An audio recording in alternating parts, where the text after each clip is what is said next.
illuun balbala sagal qabaadha. Salgan isaanii buree, suphee, doorannii, mattuu, hurrumuu, noonnoo, bunnoo, cooraa fi illuu jedhamudha. Illuun balbala sagal qabaa salgan kana gaa. Qarri eeboonni baatee dhaabatu.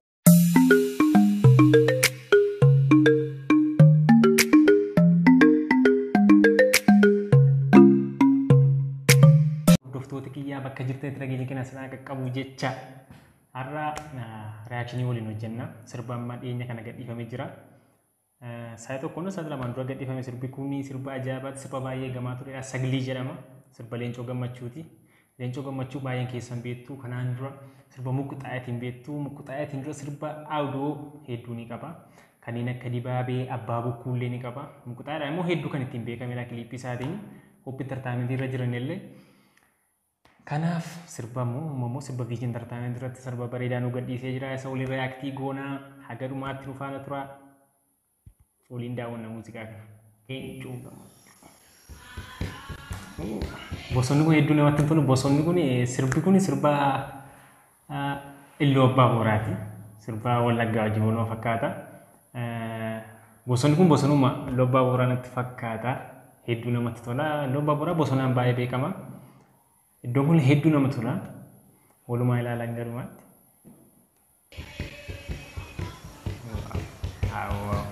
Bishaan kana faayoo gitniitti hedduu kan namatti toludha. Sagaleen jalaa kun illee hedduu namatti tola. Kan dubartoota jalaa jedhan kun baay'ee naan dhaga'amu. Bishaanii kana hedduu namatti tola. Jalqabumaan immoo akka ajaa'ibadha sirbichi.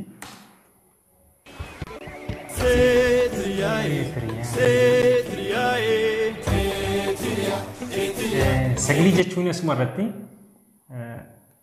kun eeboonni qabatee dhaabatu kanadha. Eeboonni qabatee dhaabatu kuni qara sagal qabaadha. 1 2 3 4 5 6 7 8 9. Saglii jechuun akkan odeeffadhetti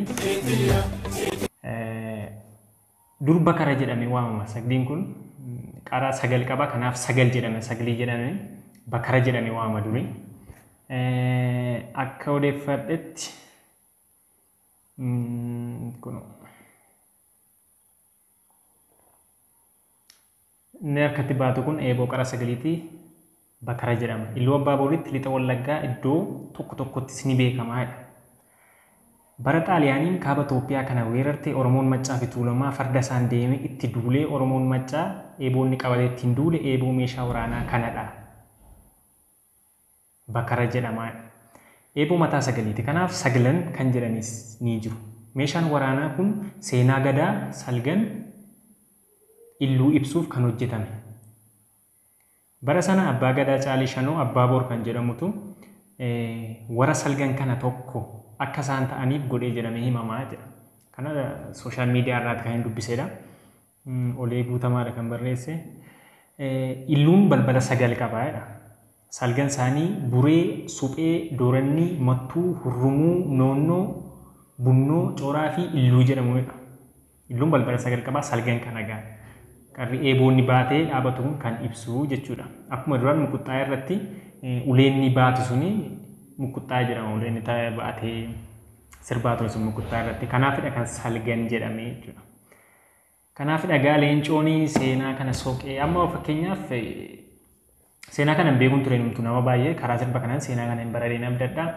Egaa muuziqaan immoo seenaa aadaa duudhaa ofii barsiisuu waan ta'eef eenyummaa ofii barsiisuu waan ta'eef seenaa kana Leencoon soqee qotee fidee nu biraan ga'ee jira jechuudha. Kan nu barruuf akka dhalooti booddanaa nu barruu fi kanaaf guddaa galatoomii Leencootillee muuziqaan kun ergaa guddaa qaba jechuudha. Kanaaf dhaamsa guddaallee qaba, seenaa guddaallee karraa barattan abdii guddaan qaba. Leencoo guddaa galatoomii Viijin Entertainment kiliippii kana waliin taatanii hojjechuuf kan hojjettu waan hojjettaniif guddaa galatooma. Tufnee waliin daawwanna.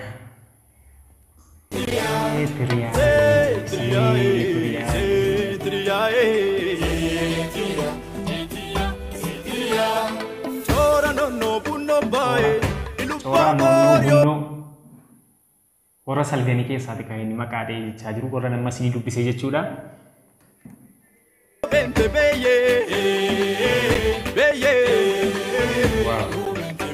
argitanii kana maal jedhama kuni akkas leensi gulbate hunda isaanii koolitti fide shuutiin kun hedduu nama tola iddoon kuni abbootiin ta'aniiru gaaddisa jala ta'anii jiru namatti tolu eeboo qara sagalii kana baatanii taa'aa jiru jechuudha. Dooranni raamburee baay'ee sibee mattuu nurruun baay'ee.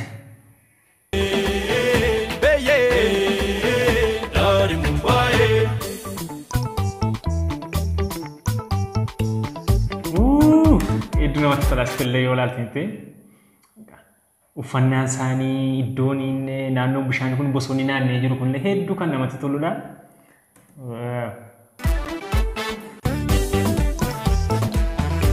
Yoo ilaaltinte bosona keessatti aduun bosona gidduu akkas babee shaadoo yookiin gaaddidduu uumee akkas jiru. Yeroo baay'ee akkasii kun ganama barii yeroo ka'anfaa karaa maskootii fa'aa akkas ba'ee kan mul'atu sarara godhatee ife jechuudha. Akkas hedduu nama tola kan akkas ba'aa jiru. Bosona gidduudhaan kan baba'u kun.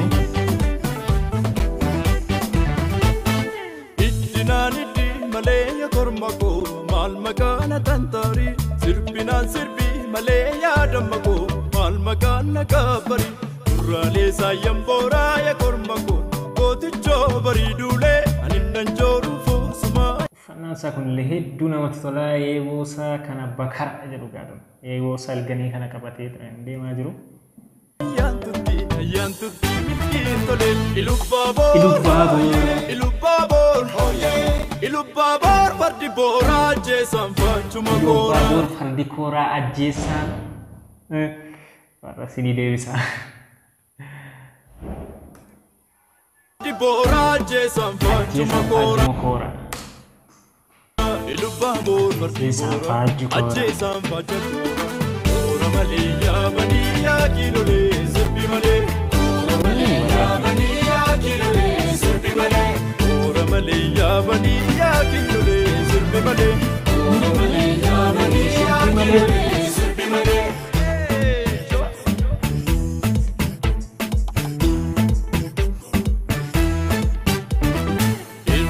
Sokotana sangaan keenya battali barsangaan keenya battali irra keessa koofallaa garaa keenya gargar. Dandeessanii jirtu biyyiin kiriyu hedduu dandeessanii jirtu waraabbii isaan ilaala. Karan irra waraabuu karan irra bee achi as deebi'ee fuulduratti deebi'uun hedduu namatti tola. Dandeessanii jirtu roga. Garaa dhiiraan beekani. Kanniisni farsoo soortu yaa korma koo. Sifansoo farsoo soortu.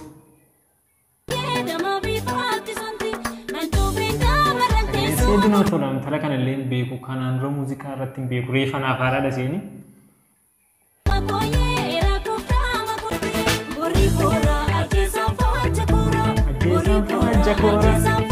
Abbaan koo duruu jagnaa saglii lunnaan muudanii afaan kee duroo. Abbaan koo duruu goota saglii lunnaan muudanii.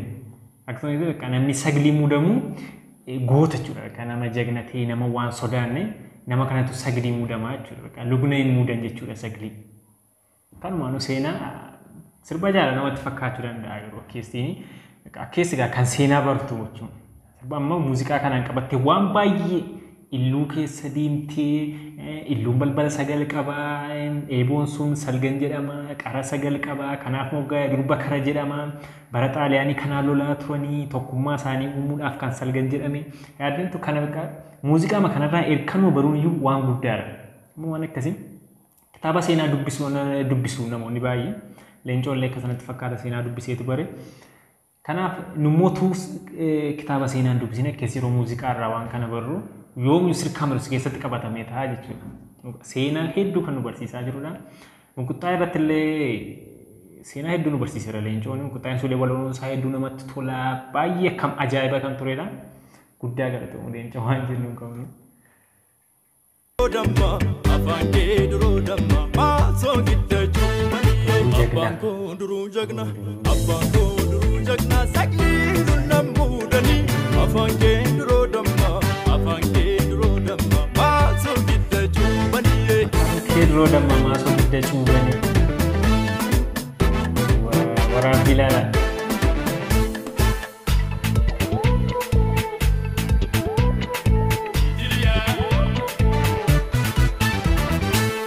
godhi sirbii kullee yaadamma koo hortee warra daalame asasiidhi saskommee yaadamma koo argaafan si beellame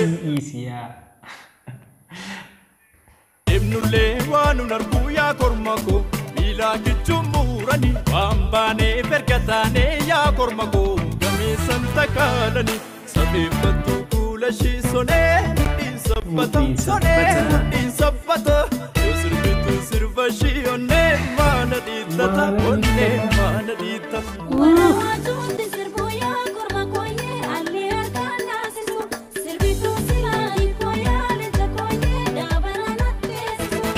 Hedduu namatti tola.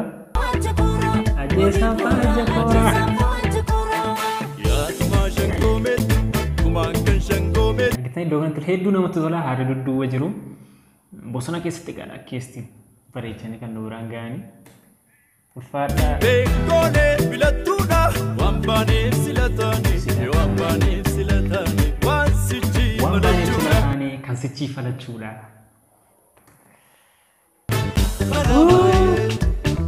Sagaleen kun jireenya ashfarraadha jechuudha. Hin beekama sagaleen isaa ba'ee mul'ata. Hedduu namatti tola. Sagalee jireenya ashfarraati.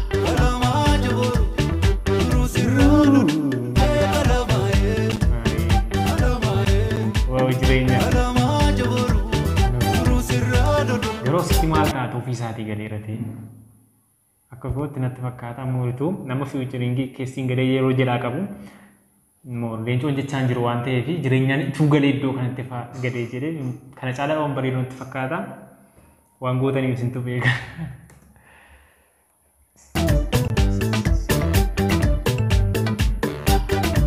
Maal amma intalli galteetti gaala intalli amma sagaleedhaan galteetti tuu jireenyaas dhufee galeera ta'e kana caalaa bareeduu danda'a jedhee yaada akka kiyyatti.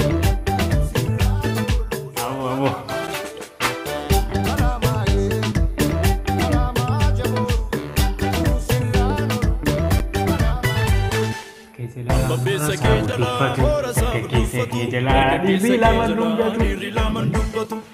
Keessa kaatanii maqaa gurreen geeraru gabbatamuun daree jaalataan garaaniru abiddee waraabeen margitanii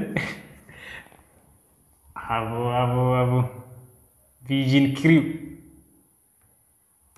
dhugaa hedduu dandeessanii jirtu. Addaa keessa kaatanii maqaa gurreen geeraru gabbatamuun daree jaalataan garaaniru abiddee waraabee hedduu namatti tola dhugaa guddaa galatamaa dandeessaniitti. Kankaroon diddiimatu argitatu kommalee korma dhugaa boorratu abiddee korma goolee kankaroon diddiimatu argitatu kommalee korma dhugaa boorratu ijaareen kabaa kabaa dhokiin hedduu namatti tola argitanii akkani bareedu dhugaa boorratu ijaareen kabaa kabaa hedduu namatti tola bakka dandeesseetta abbaan waraabbii kana waraabee hedduu danda'ee jira. Argitanii aduu ba'ee jiruun qara eeboo salgan kana gidduudhaan yeroo bahu hedduu namatti tola. Waan akkasii kana yeroo ilaaltanii jira. Viidiyoo irratti argeen beeku waan akkasii yeroo baay'ee waalpeepperii maal sanseetii fa'aa kana warra shuutii godhan hedduu namatti tola. Viidiyoo keessattis waan akkasii yaadde yeroo hojjettu konkireetiivii mataa isaatiiti jechuudha. Itti yaadee waan godhedha malee akka tasaa waan ta'u miti waan akkasii dandeesseetta guddaa galatoomne. Kabaandokiin gaaddisaam duruu andeemee nagaa shakkee koorirraa tolu saana baajiru dhatte sanbatee narraa fudhu saana baajiru ta'ee wambadee barbaadu. Wambadee. Tiriyaa kana leeyiqa isaa beeku. Wanti waliin yoo jiraata immoo. Waaw. Tokkas miidhaguu dhumee sirba ajaa'ibaatii guddaa galatooma Saglii Leencoo Gammachuu daayireektarii of taanee nus faxxaneeti dandeessee jirta dhugaa daayireektara kana si daayireektara godhugaa kanaan dura sirba baay'ee gootetti ta'uu danda'a arriifan maqaa kee arga kanaan dura Amansiisaa fa'aa Leencoo Fiqiruu fa'aa maal jedhu roobsaan fa'i dandeessee tatillee dhugaa dandeetti kee hedduu mul'isteetti sirratti guddaa galatoomii sinematoograafii Eliyaas Kebbedee Renyimentii Teedimoos nama jabaadha. Editingii Ashannaafi Mulgeedha. Dandeessee jirtutillee. Leencoo Meeloodii Leencoo Gammachuu Diroon Eliyaas Kebbedee. Hundumtu keessan dhugaan dandeessu. Laayiriksii Leencoo fi Caalaa Abdii barreesse. Dandeessaniirtu hedduu namatti tola. Kalar grading Teddy Moss hedduu hirmaattee tatis kaameeraa moodel Gaaddisee Gammachuu. Gaaddisee Gammachuu kuni sagaleenis kan seetii moodela taatee gadi jettee sagaleen kan see ta'uu dhiisuu danda'a moodelaan galtee sagalee fakkeesse ta'uu danda'a sagaleenis moodelis kan see ta'uu danda'a isa kanan beeku. Kiroogiraafii Shimee Roojee. Kwar Jiboojii jireenyaa Shifarraa Yoosangee ta'uun Anis Geebii Amantii Beyyenee Mirgituu Warqinaa Haliimaa Abdallaa maalamni kun Tsahaay Biiftuu Meetii Tasfaayee. Amma kana jalaa qaba jechuudha. Angara sagalee jireenyaa qofan dhagee guddaa galatooma. Waan malee akkasii miidhagina silaa. Kana fakkaata ture. Biyya entertainment guddaa galatoomaa hojii ajaa'ibaa hojjechaa jirtu jabaadhaa itti nuun fufaa. Kana fakkaata leencoo jabaadhu. Asiin kan sitti himee leencoon odaa waardii badheen gaddaa badhaafamee tureera. Mukuttaayidhaan odaa waardii. Beekti muuziqii viidiyoo kiliippiidhaan kan 2019 badhaafamee ture. Jabaadhu leencootillee reakshinii araarsinii qabadde kana fakkaata akkatti gammaddan akkatti bohaartan abdii guddaan qabaa. Muuziqaa kana seenaa daawwadhaa fi leencoo jajjabeessaa biyuusaa daddabalaa fi yeroo biraa reakshinii viidiyoo biraatiin yookiin piraankii yookiin afgaaffii viidiyoo bareedaa biraan walitti deemnutti nagaan nu tura.